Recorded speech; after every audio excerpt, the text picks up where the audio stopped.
আমরা তো সাধারণ মানুষ, আমরা কোনো রাসূল নই, আমরা কোনো সাহাবী নই, ওলিয়া উলিয়া নই। রাসূল সাল্লাল্লাহু আলাইহি ওয়াসাল্লাম বলছেন, ইন্না লিল মাউতি লাসাকারাত, ইন্না লিল মাউতি লাসাকারাত, ফামা জাসামা আলাইয়া ইয়া আইয়ুহাল ইখওয়ান। আমাদের কি হয়েছে আমরা মৃত্যুকে ভয় পাই না? আমাদের কি হয়েছে আমরা মনে করি না যে আমরা মারা যাব? পৃথিবীর সর্বশ্রেষ্ঠ মানুষ, সর্বশ্রেষ্ঠ রাসূল দুনিয়া থেকে বিদায় নিলেন, তার সাহাবীদেরকে ছেড়ে তিনি দুনিয়া থেকে চলে গেলেন, ওপারের জগতে পাড়ি জমালেন। আমাদের কি হয়েছে যে আমরা বিশ্বাস করতে চাই না, আমরা প্রস্তুতি গ্রহণ করি না মৃত্যুর জন্য? আমি আপনি কি মনে করি যে আমরা চিরদিন বেঁচে থাকবো?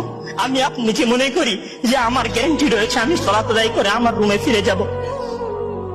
বিশ্বাস করুন হে আমার ছাত্র ভাইয়েরা, অবশ্যই আমাকে আপনাকে একদিন মৃত্যুবরণ করতে হবে, আমাকে আপনাকে একদিন এই দুনিয়া ছেড়ে চলে যেতে হবে। সুতরাং মৃত্যুর জন্য প্রস্তুতি গ্রহণ করুন, সুতরাং মৃত্যুর জন্য প্রস্তুতি গ্রহণ করুন। সেই দিন আসার পূর্বে, যেই দিন মৃত্যু আপনার দরবারে উপস্থিত হবে এবং মহান আল্লাহ তাআলাকে আপনি বলবেন, ইয়া আল্লাহ, আমাকে স্বল্প একটু সময় দিন, আমাকে স্বল্প একটু সময় দিন, আমি ফিরে যাই এবং কিছু নেক আমল করে আসি। কাল্লা ইন্নাহা কালিমাতুন ওয়া কাইলুহা। তখন মহান আল্লাহ তাআলা বলবেন, কোনো সুযোগ নেই, এটা তো